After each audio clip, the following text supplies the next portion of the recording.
satu kerajaan, satu tiran, dan satu utusan Allah yang diutus untuk menumbangkan kezaliman. Dari sungai Nil hingga laut yang terbelah, dunia menyaksikan pertarungan antara manusia yang mengaku Tuhan dan utusan sejati Tuhan. Inilah kisah yang tak lekang oleh waktu. Kisah Nabi Musa melawan Firaun. Pada zaman yang sangat jauh sebelum kita dilahirkan, di tanah yang subur di tepi sungai Nil, berdirilah sebuah kerajaan besar dan megah. Sebuah negeri yang dikenal dengan kemegahannya, kemakmurannya, dan kekuasaannya yang tiada tanding. Itulah negeri Mesir. Di negeri inilah seorang raja yang sangat sombong memerintah dengan tangan besi. Dialah Firaun, manusia yang mengaku dirinya sebagai Tuhan. Firaun hidup dalam kemewahan, istananya megah, para pengawalnya banyak, dan rakyat Mesir tunduk padanya. Namun di balik kemewahan itu, tersembunyi kezaliman yang luar biasa.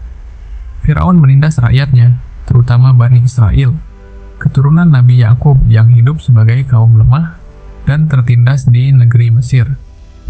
Mereka dipaksa bekerja keras, membangun istana, piramida, dan berbagai proyek besar tanpa belas kasih. Firaun merasa dirinya berkuasa atas segalanya.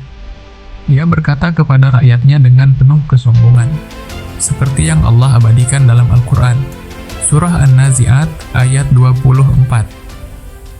Faqala ana rabbukumal a'la.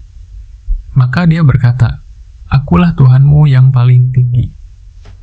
Sebuah kalimat yang menunjukkan betapa sombong dan congkaknya Firaun, hingga ia mengingkari keberadaan Allah, Tuhan semesta alam. Namun Allah tidak akan membiarkan kezaliman itu selamanya. Di tengah kegelapan Mesir yang penuh tirani, Allah menyiapkan seorang utusan, seorang bayi laki-laki yang kelahirannya akan mengguncang tahta sang raja zalim. Dialah Musa, yang kelak akan menjadi seorang nabi dan pembebas bagi Bani Israel. Pada masa itu, Firaun mendapatkan ramalan dari para tukangnya dan ahli sihirnya, bahwa akan lahir seorang anak laki-laki dari kaum Bani Israel yang kelak akan menghancurkan kekuasaannya. Ketakutan membuat Firaun bertindak kejam. Ia memerintahkan tentaranya untuk membunuh setiap bayi laki-laki yang lahir dari kaum Bani Israel, sementara bayi perempuan dibiarkan hidup. Tangisan bayi, jeritan para ibu, dan darah yang mengalir menjadi pemandangan sehari-hari di Mesir. Kezaliman itu terus berulang dari tahun ke tahun. Namun Allah Maha Kuasa. Di tengah situasi yang mencekam itu, lahirlah seorang bayi laki-laki dari keluarga saleh, dari keturunan Bani Israel. Ibunya, seorang wanita beriman, merasa takut anaknya akan terbunuh. Tapi di dalam ketakutan itu, Allah menurunkan wahyu kepadanya. Dalam Al-Quran Surah Al-Qasas ayat 7, Allah berfirman, Wa auhayna ila ummi Musa an ardi'ihi fa idza khifti alaihi falqahi fil yammi wa la takhaf wa la tahzan inna radduhu ilaiki wa ja'iluhu minal mursalin. Dan kami wahyukan kepada ibu Musa, susuilah dia, dan apabila kamu khawatir terhadapnya, maka hanyutkanlah dia ke sungai. Janganlah kamu takut dan jangan bersedih, karena kami akan mengembalikannya kepadamu dan menjadikannya salah seorang dari rasul-rasul kami. Dengan hati bergetar, sang ibu menuruti perintah Allah. Bayi kecil itu diletakkan dalam sebuah peti, lalu dihanyutkan di sungai Nil. Arus sungai membawanya perlahan melewati taman-taman istana, hingga akhirnya berhenti di dekat tempat mandi istri Firaun.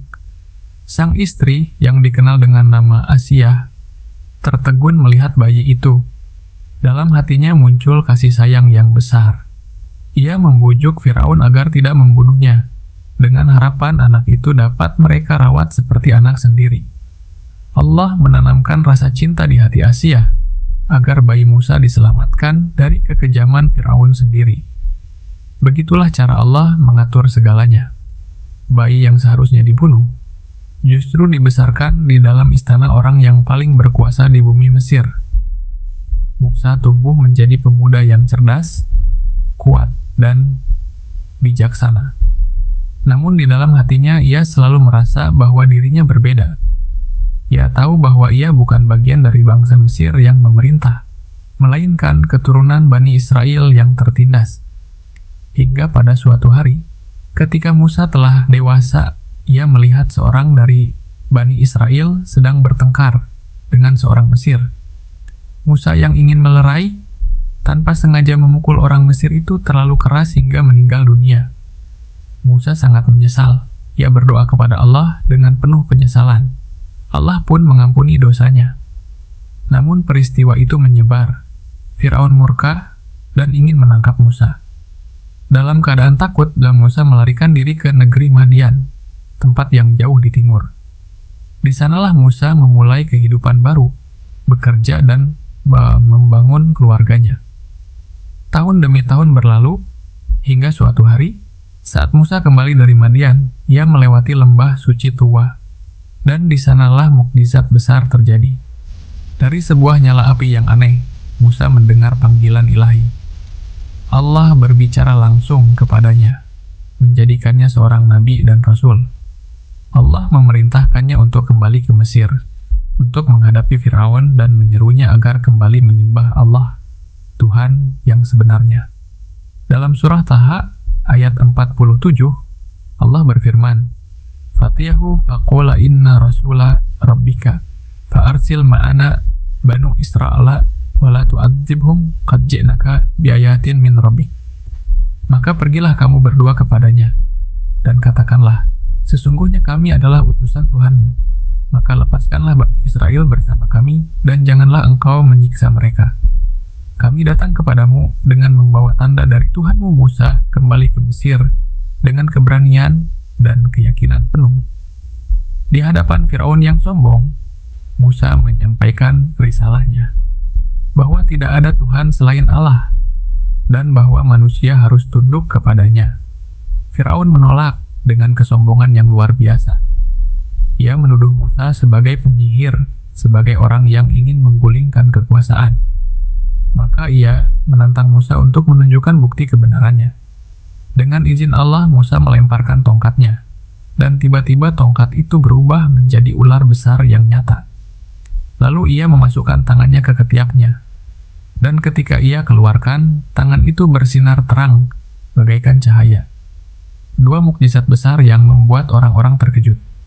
Namun Firaun tidak mau kalah. Ia mengumpulkan para ahli sihir terbaik di seluruh Mesir untuk menantang Musa. Hari itu dijadikan hari besar, disaksikan oleh rakyat Mesir di hadapan matahari.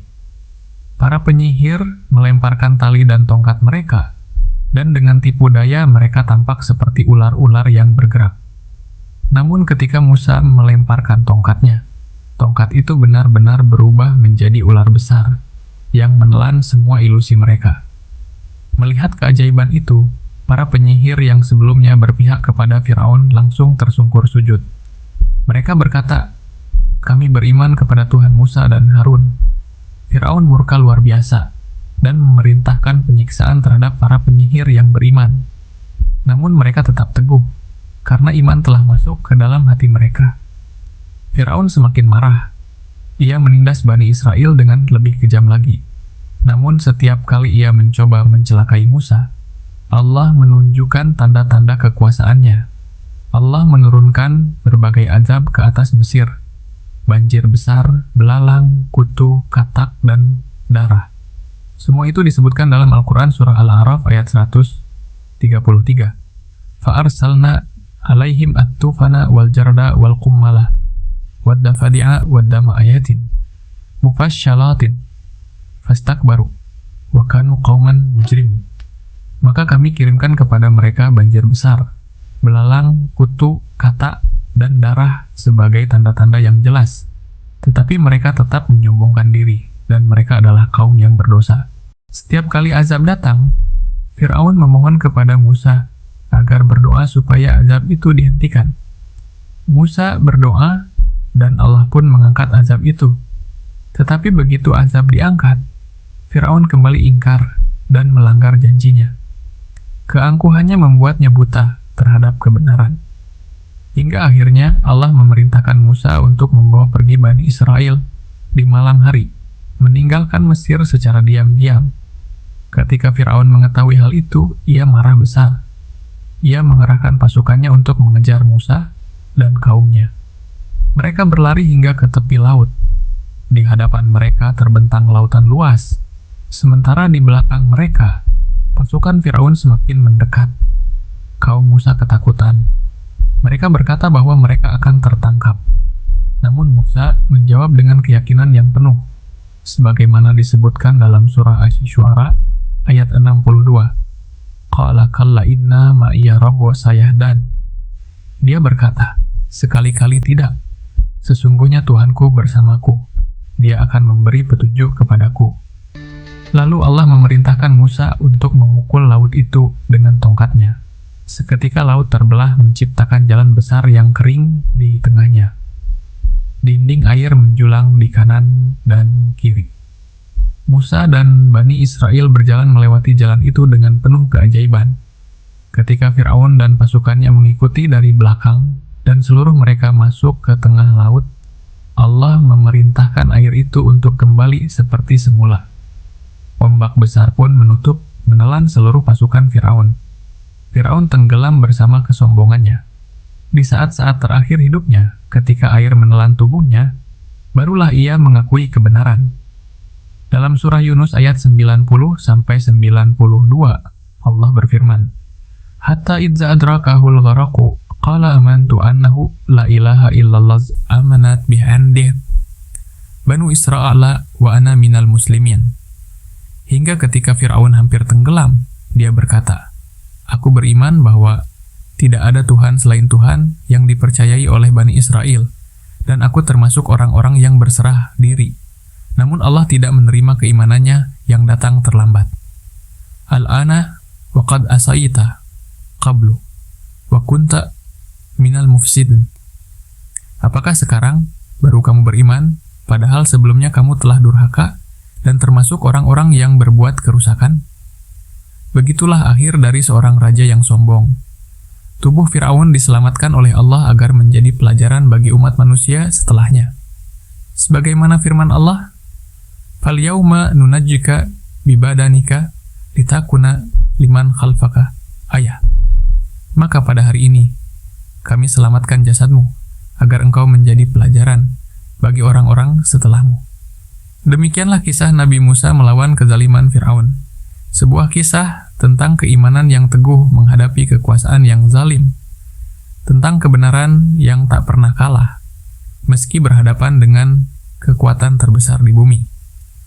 Dari kisah ini, kita belajar bahwa tidak ada kekuasaan yang abadi selain kekuasaan Allah, bahwa kesombongan hanya membawa kehancuran, dan bahwa keimanan yang tulus akan selalu menang pada akhirnya.